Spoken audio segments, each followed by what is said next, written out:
আসসালামু আলাইকুম বন্ধুরা, কেমন আছেন? ভালো আছেন?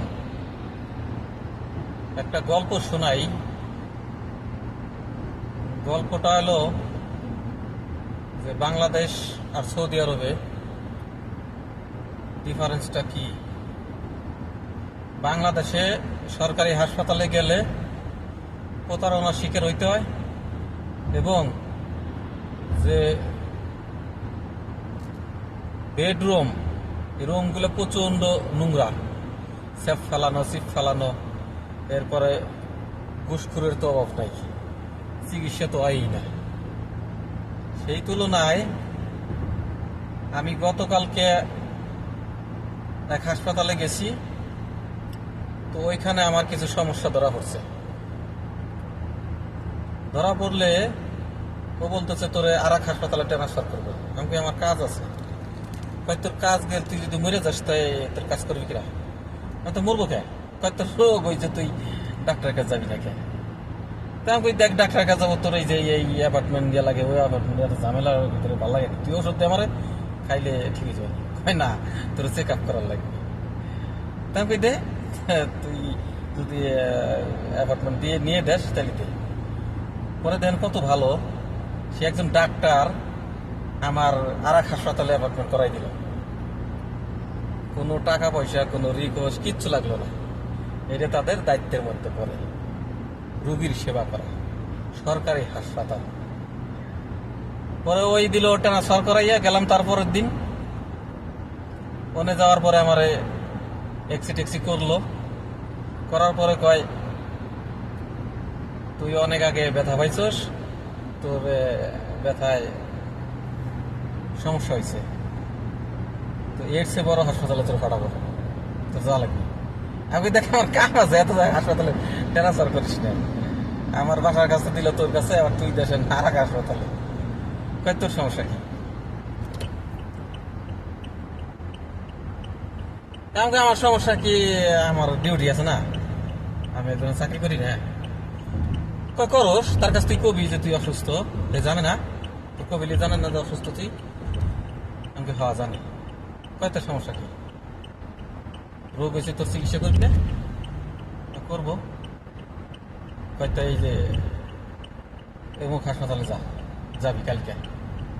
আমাকে তো এই হাসপাতালে গেলে অ্যাপার্টমেন্ট লাগবে, আমি ওগুলো বুঝি না, আরবিও বুঝি না, ইংলিশও বুঝি না। তুই করাই দেস তাই দেখ।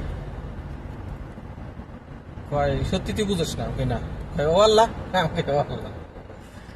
পরে সে কসম কটাইয়া সে ওই দিল আমারে আর এক হাসপাতালে ট্রান্সফার করে। কয়টা হইলো হাসপাতাল?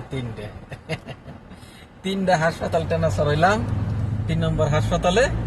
কিন্তু এই পর্যন্ত আমার একটা হালালা আমার খরচ হয়নি। চিন্তা করছেন?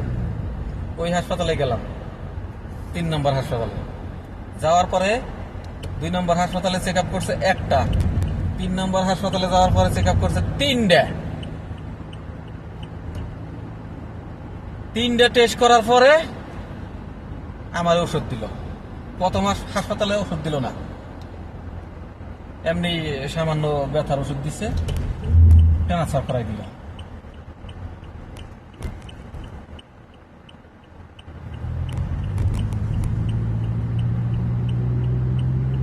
তো 2 নম্বর হাসপাতালে ওষুধ দিল না,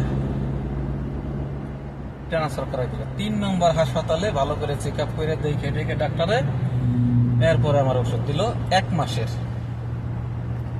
1 মাসের ওষুধ দিল, কইলো 1 মাস খাওয়ার পরে এরপরে তুই এখানে আসবি।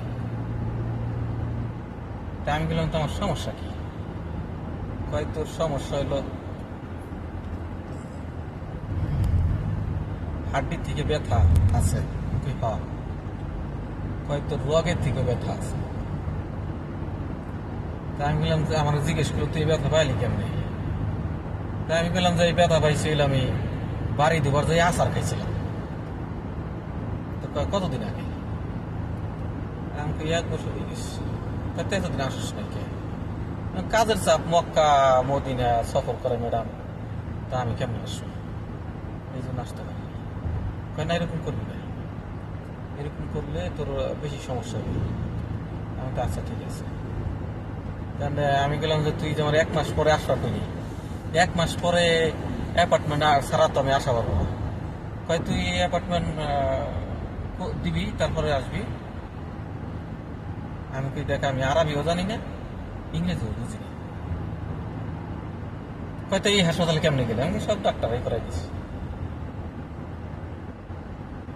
পরে আমি বললাম তুই যদি অ্যাপার্টমেন্ট নিয়ে দেস তাহলে আমি 1 মাস পরে আসবো, আর না দিয়ে দেস তাহলে কিন্তু আমি পারবো না।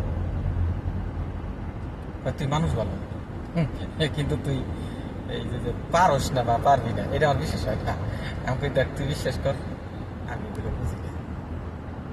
আর তুই কইছিস আমি মানুষ ভালো, আলহামদুলিল্লাহ। আল্লাহ তোর হাত দান করুক, রিজিক দান করুক, সুস্থতা দান করুক, তুইও ভালো। তো দুজনের মধ্যে দেন কি একটা বন্ধুত্বের মতো হয়ে গেল ডাক্তারের সাথে। এই 3 নম্বর ডাক্তার পুরুষ, প্রথম ডাক্তার মহিলা, দ্বিতীয় ডাক্তার মহিলা, 3 নম্বর ডাক্তার হইলো পুরুষ। তারপরও এদের কি ভালো ব্যবহার, আর কোথাও আমার 1 টাকা লাগলো না। আর বাংলাদেশে হইলে আমার কমসে কম 20,000 টাকা লাগতো, বুঝছেন ঠেলাটা।